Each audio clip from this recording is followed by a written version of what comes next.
Hei, susah itu jadi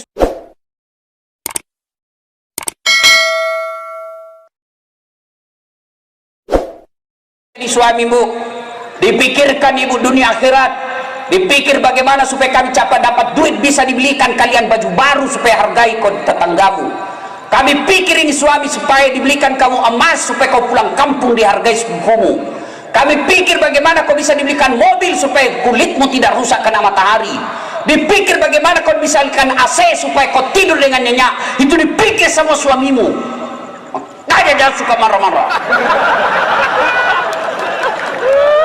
Kenapa? Saya bela kau malam ini. Baik kalau dia cantik, gendut, kuat makan, malas, bau keteknya, tidur ngorok. Bagaimana kita suami tidak cepat sakaratil maut?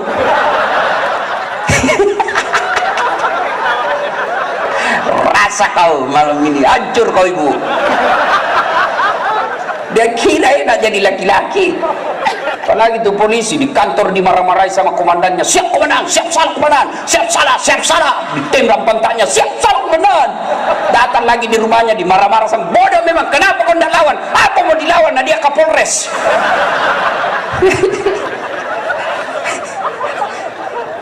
Kasihan, ibu. Enak juga itu kita laki-laki di kantor dimarah-marahi, di jalan macet kita datang disambut oleh istri kita. Assalamualaikum kakandaku Arjunaku.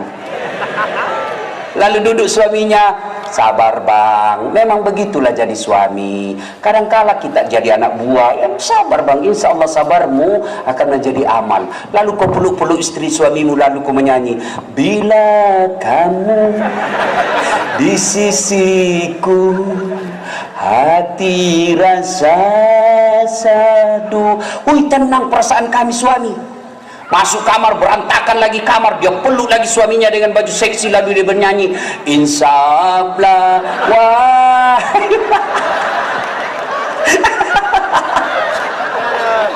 Kan enak. Jangan balas sebaliknya. Begitu suaminya sakit-sakit dan mau pensiun, dia tidur, kasih tidur suaminya di pahanya, lalu menyanyi, bila Israel datang menjemput.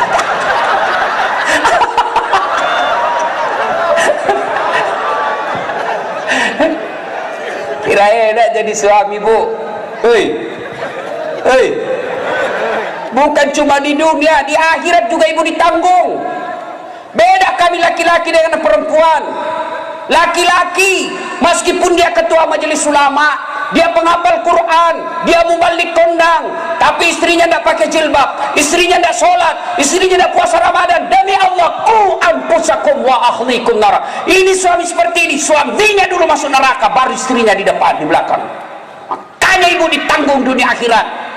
Beda perempuan, meskipun suaminya pezina, suaminya tukang tipu, suaminya koruptor, suaminya tidak sholat, suaminya tidak puasa, tapi istrinya istri yang soleha, dia taat kepada perintah Allah, dia patuhi perintah-perintah suaminya. Kata Nabi, tadkhulul jannati bisalam. Ibu, 7 pintu surga, kau pilih mana kau mau masuki.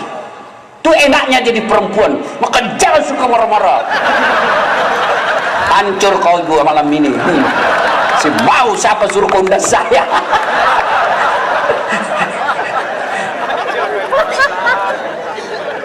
Enak kan kalau kita pulang sudah siap kopi.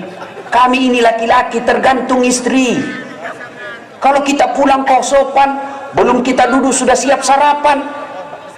Datang kita punya ibu kehormati, datang saudara kami ke muliakan. Enak, pasti siapapun dia akan berkata, tidak mungkin kuhianati istriku. Istriku di rumah adalah bidadari surgaku. Tapi ini pelit, baru datang mertuanya, baru mau duduk, dia bilang kapan pulang mak? Datang iparnya, bengkok aja mukanya. Pulang suamimu, apa kata mertuamu? Apa itu istrimu nak? Saya sekolahkan kau tinggi-tinggi, kujualkan kau warisanku, supaya kau bisa tinggi sekolah-kolah, kau jadi pejabat. Apa nah istrimu aja tidak hormati kamu? Saya datang ke rumahmu, saya belum duduk, dia bengkok mukanya. Datang saudara-saudaramu, tidak pernah keluar dari kamar. Apa itu istrimu? Tidak ada baik-baiknya. Kau kawin lagi. Saya carikan kau sepupumu, saya kasih kawin kau lagi. Marasa kau. Si mau. Kita juga Pak, jangan menipu istri. Alasan rapat, ternyata pergi merapat. Kalau istrinya minta uang, nggak ada bu, bener sumpah nih, nggak ada nih. Nih sekalinya teman SMA nya, tunggu yang saya transfer. Ini model-model tukang tipu ini semua ini. Tenang ibu, saya bela kok malam ini, tenang. Hei Pak, hei, berapa istrinya Nabi? 11. Dari 11 istri Nabi, tidak ada satupun yang pernah mengatakan saya menyesal menikah dengan kaum Muhammad. 11 Pak. Bapak cuma satu istri, menderita lahir batin. Dengar, masih ingat waktu Bapak menikah? Apa yang Bapak ikrarkan ketika ijab kabul?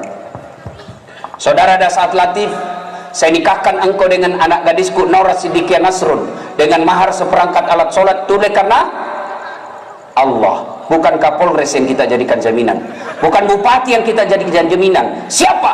Allah. Lalu datanglah istri kita ke sini.